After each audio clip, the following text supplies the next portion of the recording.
So the classical economic theory has generally been that let economic growth take place and automatically health status will improve.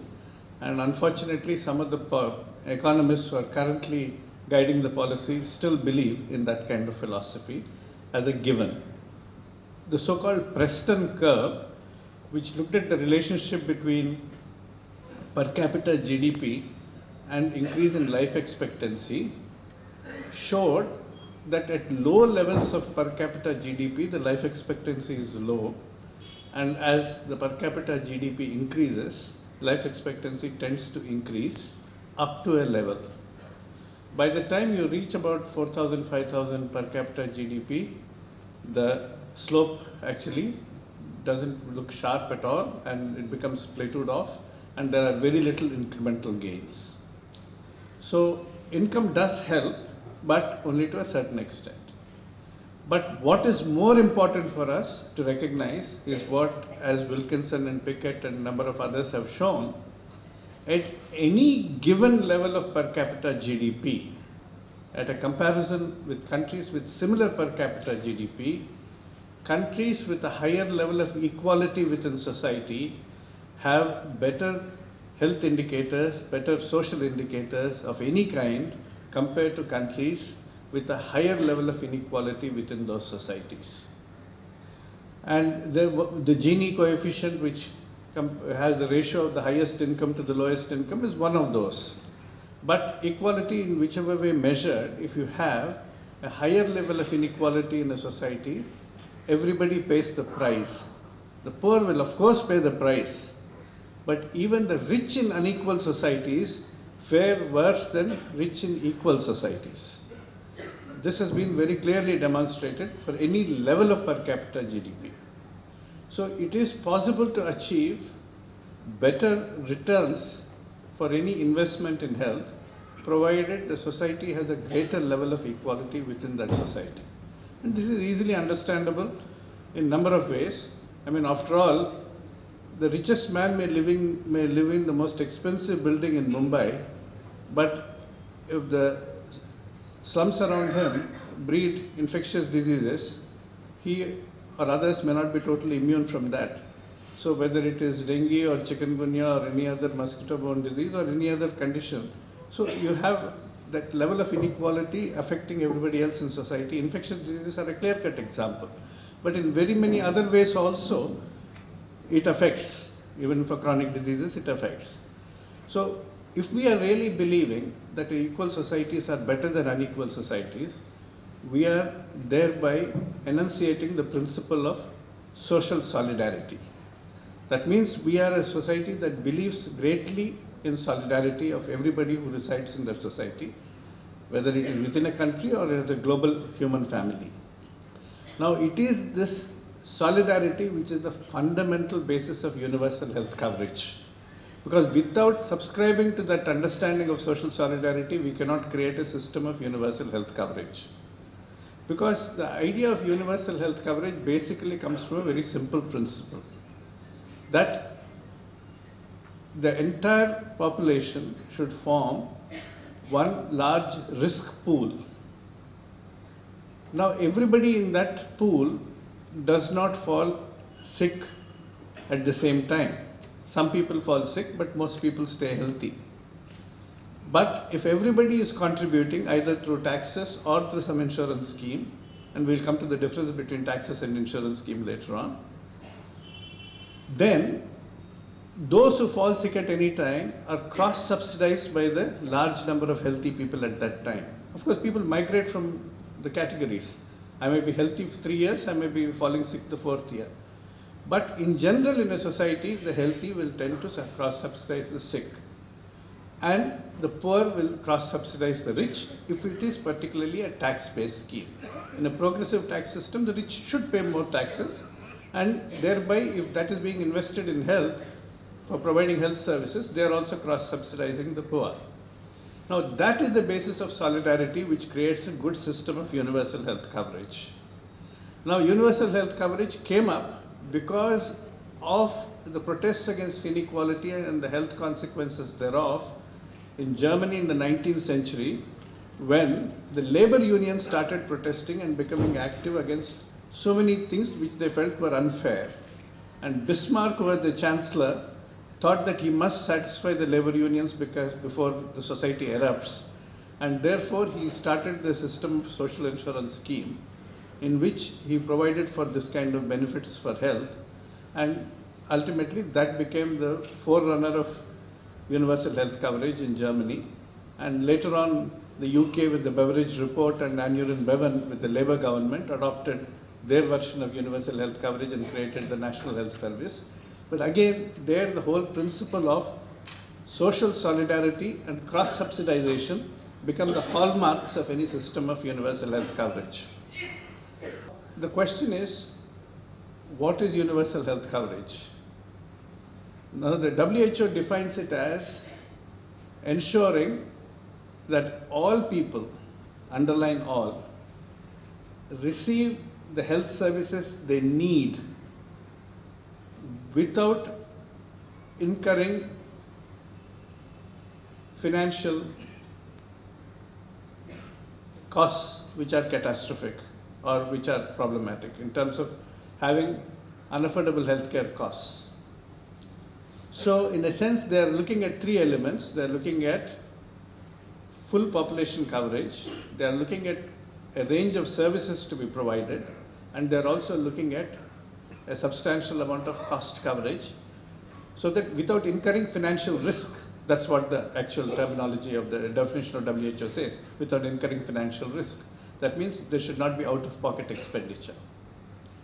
Now, this definition has been converted into a so-called WHO cube, in which one dimension is the population coverage, the other dimension is service coverage, and the third dimension is cost coverage. Now, different people will look at it in different ways. Politicians will be interested in the population coverage. More the number of people covered, or at least they say we have covered so many people, the larger the vote bank, the larger the number of people grateful. So that's why in Arogyasri in Andhra you found that it was supposed to be meant for the below the poverty line, but actually 80% of people in Andhra Pradesh were covered by that in Arogyasri. And Dr. Y. Rajshekhar Reddy won the re-election and credited Arogyasri for his re-election. In terms of the second dimension, which is service coverage, that is where the health professionals are interested. Because as a doctor, I would like to give as much service to my patients as possible in terms of the number of tests I can do, the number of treatments I can give, however expensive, it doesn't matter, because I feel that's my duty as a doctor. Then I'll fight for more and more for that dimension.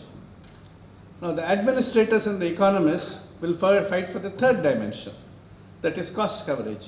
They will say, yes, a certain amount of cost must be covered, so that people do not become poor as a result of healthcare expenditure, but at the same time it must be financially sustainable, fiscally responsible. So we look at the economic dimension of it. Now, all three dimensions are important, but this tension between these three dimensions will have to be resolved in any society to provide at any level of investment in universal health coverage the optimal results for the maximum number of people, particularly, of course, focusing on the needs of the most vulnerable sections. Where are we on universal health coverage? And of course, where are the social determinants of health in this? One of the criticisms of the WHO cube is it doesn't talk about quality. Where is the quality of care? Of course, you can say services means not only quantity of services, range of services, but also quality. But what about the social determinants, which are so important? From water, sanitation, physical environment, social stability, to housing, income, gender, so many of these, nutrition, food. What about the social determinants which have a greater impact on health than the actions in the health system itself? How do we bring them all into one framework? I would define it in terms of three concentric circles. The innermost circle is health financing. In terms of health financing, ideally, substantially tax-based, supplemented by employer-provided insurance, and could be topped up by private purchased insurance by those people who want it. But that is the health financing package. Now, in terms of the second concentric circle, I'll put in all the other elements of the health system. like the health workforce, infrastructure, essential the drugs, vaccines and technologies, governance, health information systems and so on, by adding the other elements of the health system to the financing element, you are creating universal health coverage by bringing all of them together. But you draw a third concentric circle around it and put in all the social determinants of health like water, sanitation, education, nutrition, all of them. Then you are creating health assurance, because you can't get health assurance in a society without tackling the social determinants. Let's start with a few statistics. I'm taking a few common countries for comparison. If you take the total amount of percentage of GDP spent on health, India spends 3.8% in 2012 according to the WHO. Now it's about 3.8 to 4%. In 2012, when the WHO released data for 2012 of comparative statistics, India spent 3.8% of its GDP, China spent 5.4%, Mexico spent 6.1%, Germany spent 11.3%, the United Kingdom spent 9.3%, and USA spent 17%.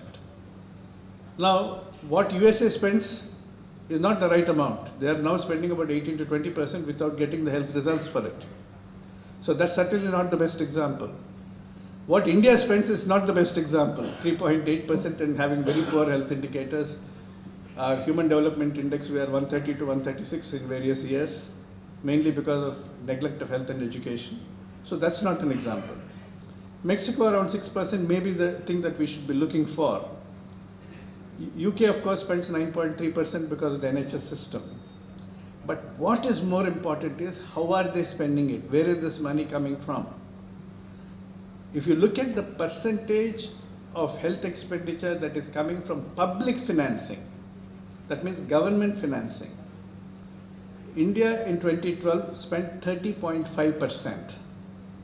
China spent 56%.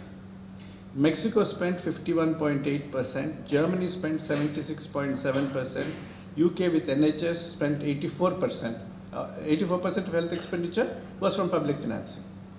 The USA spent 47%.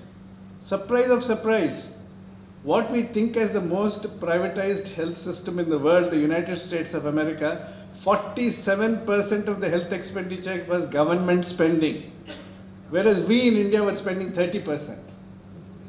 And it is this lack of public financing which is at the base of our poor performing health system. We have allowed our public system of health services to dwindle and decay in size, outreach and performance over the years since independence, and have allowed an unregulated and unresponsive private sector to grow by default. And we are unable to manage this mixed health system efficiently because we do not have either a plan or a regulatory system to do it. And that is where we find ourselves. Even the money that we are spending is not yielding optimal results.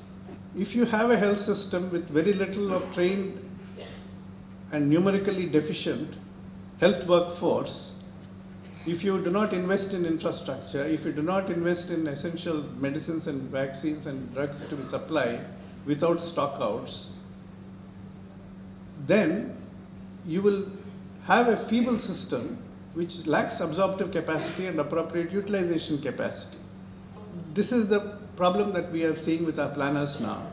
And the cop-out is that you hand it over, okay, we'll put some money into, whatever money is not being spent properly by the public sector, so we'll put it into an insurance scheme, which the government will fund an insurance scheme and let them go to public sector, private sector, wherever it is. We'll give people the choice. People will go wherever they want and utilize the RSBY money or Arogyasri money or some other insurance scheme money to buy the services they need.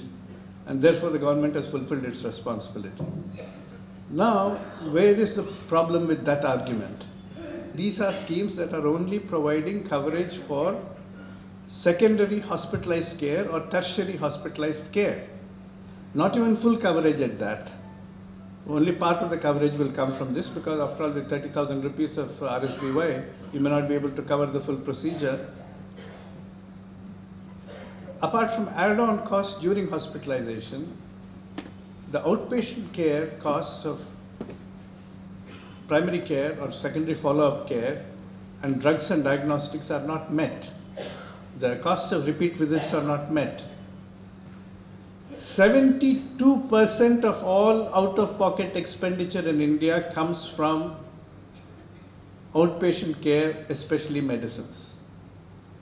If we are not tackling that, we are not providing financial protection. We may be allowing some access to some health services, but we are not reducing the catastrophic health expenditure, and we are not providing financial protection. And this in a country where 50 to 60 million people, by various accounts, are pushed into poverty each year because of unaffordable healthcare expenditure. As I said, 70% of our healthcare expenditure is non-government funded. It's out of pocket. Actually, 61% is purely out of pocket, but 9% is covered by various other schemes. So, but even that is much worse than any other country in the world. Not only is our public financing among the lowest in the world, but our out-of-pocket expenditure is highest in the world, and we still expect our country to do well in terms of health indicators. Name the health indicator and we are worse than Sri Lanka certainly, but we are also behind Bangladesh, Nepal and other countries. And it's not a surprise that it is so. And we have neglected primary health care. All these insurance schemes have no interest in primary health care, because when primary health care has to deal with many common conditions and there will be many claims, the profit is very little, the insurer gains very little. On the other hand, where the number of conditions are more restricted, there is a greater opportunity to make money. So insurance companies are not going to get into primary care. And if the government does not strengthen some primary health care, who else will? And the government cannot only say, I'll only do primary health care, I'll forget about secondary and tertiary care, because not only it has to set standards, but most importantly, if you have a comprehensive primary health care, you also must have continuity of care, which links efficiently into secondary and tertiary care when needed, where primary care plays the role of an efficient gatekeeper, refers people when necessary, after having tried to prevent as much disease as possible and taken early care as possible, but also refers responsibly whenever required to the district hospital or to another hospital. Now, if the government doesn't have any such network, again it becomes a victim of surrendering completely to private hospitals who can charge any amount of money they want in tertiary care or secondary care. What we need is therefore something which combines primary, secondary and tertiary care very effectively, which actually ensures that the people who are receiving the right kind of primary health care services, rural or urban, will mostly stay healthy, and only when they really require secondary or tertiary care, they go there and then come back to primary care. This has not happened. If you are disconnecting primary care from secondary and tertiary care, the person who is providing secondary and tertiary care sees every insurance scheme as an ATM, every patient as an ATM in which they can draw out money whenever they like. And that's what is happening through induced demand. So it is this kind of lack of planning of health services which is costing us, the lack of proper regulatory structures for cost and quality that is costing us, and of course the proliferation of private medical colleges and others is costing us. I mean, the Honorable Supreme Court of India thought it fit to clean up the BCCI, 3 cheers to them, but I would have been happier if they had cleaned up the MCI. This is where I believe we ought to be really focusing on more substantive reforms in this country and really moving ahead with it. When we had this committee established by the late unlamented Planning Commission of India, the high-level expert group, we said India must increase in the 5-year plan period between 2012 to 2017, public financing from 1% to at least 2.5%. And we said, merge all the insurance schemes together. Merge the CGHS, ESI, RSBY, the state insurance schemes. Create a large enough risk pool, because that is the fundamental principle of insurance. And put in more tax-funded money. Thereby you are actually creating a large risk pool, and you can provide a better package of services. And that package of services must include all of primary services, most of secondary services, especially surgical services and so on, and some elements of tertiary services as well. Many people said, oh, but why tertiary services? Are they not very expensive? Are they not terribly expensive?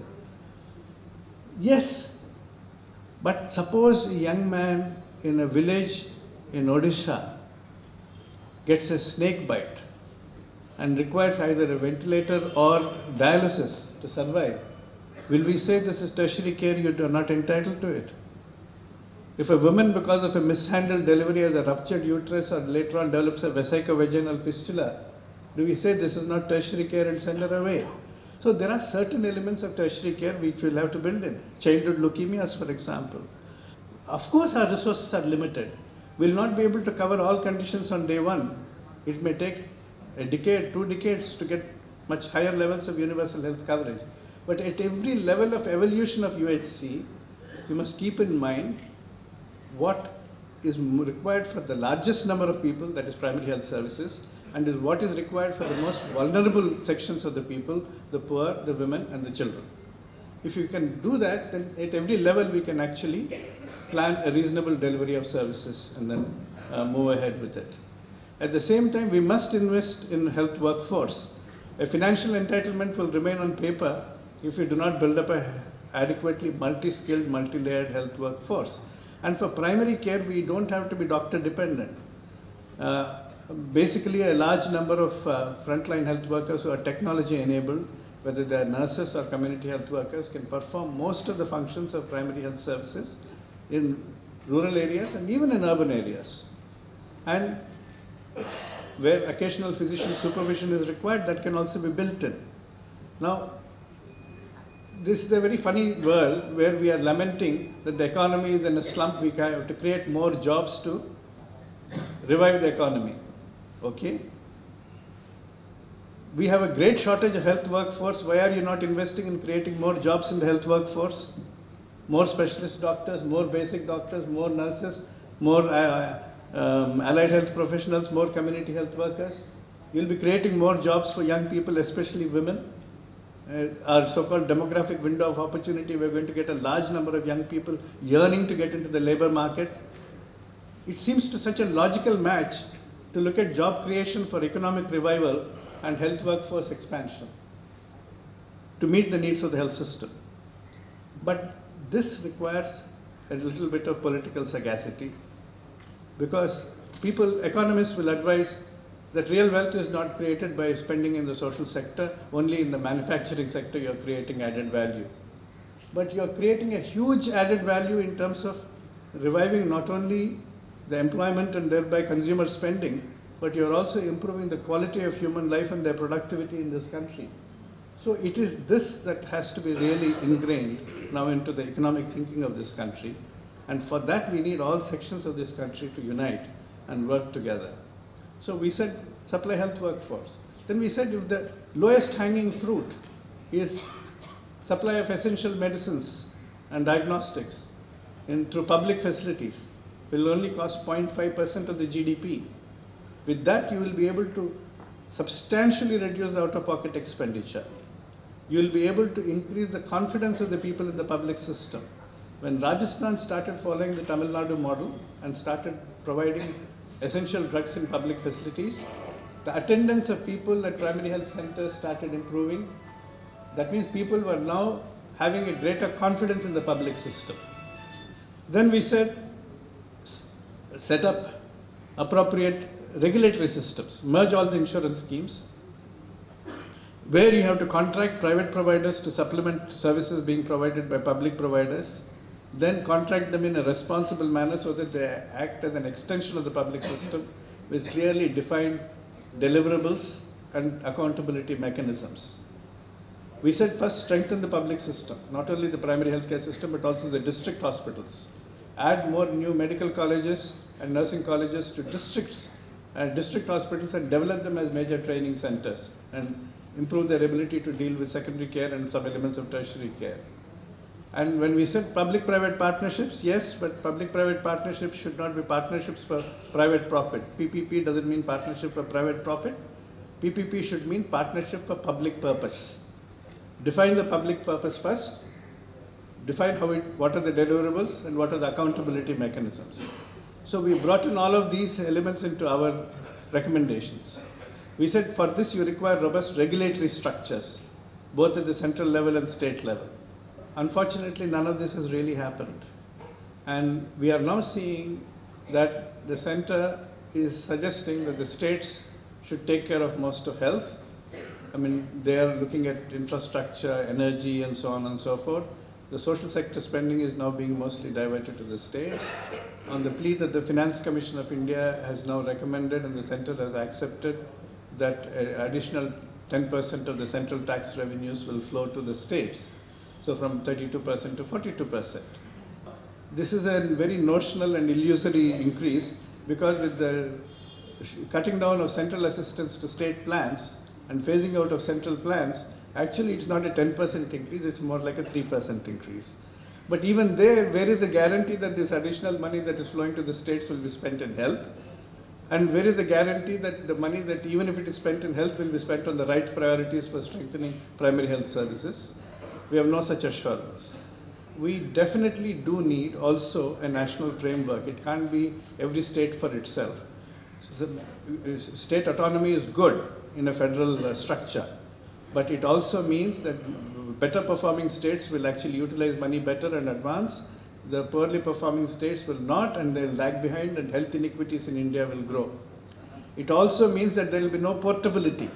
Portability means that as an Indian, wherever I am, I should be able to have the same level of universal health coverage being assured to me. If I am born in Chennai, educated in Hyderabad, work in Delhi, and have to visit Mumbai for some work, I should be assured that wherever I am, the same system of universal health coverage will take care of me and my family. It cannot be that the moment I leave the state borders of Telangana, that I am totally destitute in terms of health coverage. So, for all of these, you require a well thought out universal health coverage program, which is nationally, which is embedded in a national framework, but is capable of state specific adaptations. I mean, Bihar may want to do more with the Kala-Azar, Kerala may want to do more with coronary heart disease, fine. But those state specific adaptations also should be possible. But the framework should be reasonably common. The framework has to definitely look at tax funded financing as the principal basis of universal health coverage. It has to look at primary health services as the fundamental fulcrum on which health services are configured. And it has to really look at equality and social solidarity as the underlying principles. Without that, we are not going to get a program of universal health coverage. It will become every man for himself or every woman for himself, and that is going to be extraordinarily unfair to the vast majority of this country. It is not only the poor who are vulnerable, the people above the poverty line are also vulnerable. Most middle class people cannot afford the kind of health expenditure, particularly catastrophic health expenditure. But let me conclude by giving one particular newspaper story that I read in Hindu in April last year.